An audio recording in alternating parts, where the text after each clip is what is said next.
Und die dritte Runde ringfrei. Die letzten Vorbereitungen laufen. Bernd der Sachse wird die Runde freigeben, glaube ich.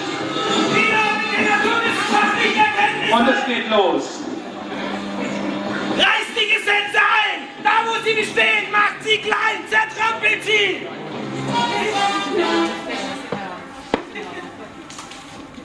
Und all diejenigen, die glauben, in einer logischen, rationalen Welt, werde ich nun erklären, was ich gelernt habe bei den Chamba-Wamba-Indianern in meinem jahrelangen Aufenthalt.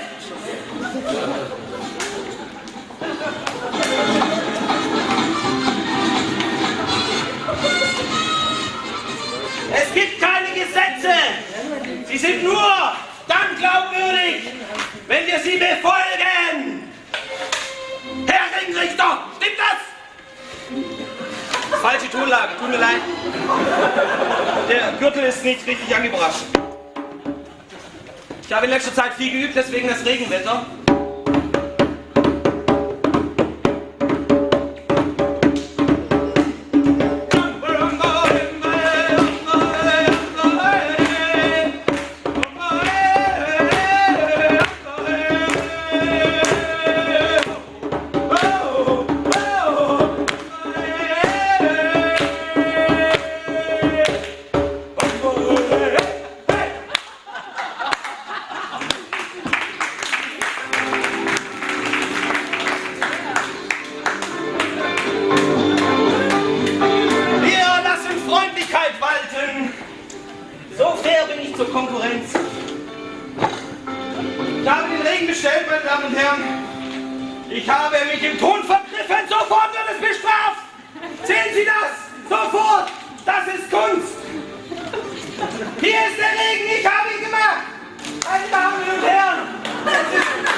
Meine Damen und Herren, die Künstler bitte noch im Ring bleiben.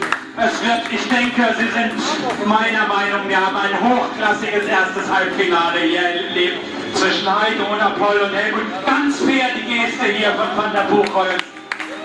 Ganz fair, so wie wir das immer sehen wollen, so wie wir uns das wünschen.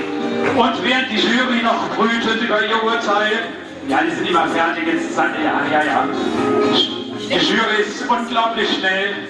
Schreitet Bernd der Sachse zur Auszählung der Murmeln. Er nimmt seine Brille aus dem Etui.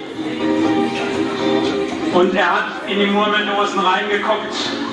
Und auf einen Blick hat er die Murmeln gezählt. Das ist jahrelange Wettkampferfahrung. Und jetzt kommen wir zur ich will es gar nicht sehen.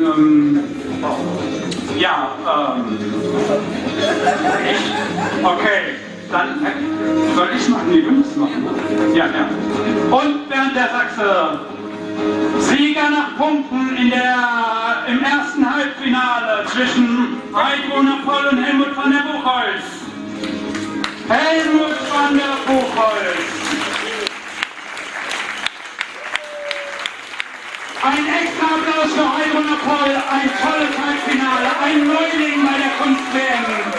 Ich bin sicher, er wird in 4 Jahren oder wann immer wieder von sich reden machen. Ein toller Einstand für eine Nachwuchskraft, einen Nachwuchskünstler, einen Nachwuchswettbewerber.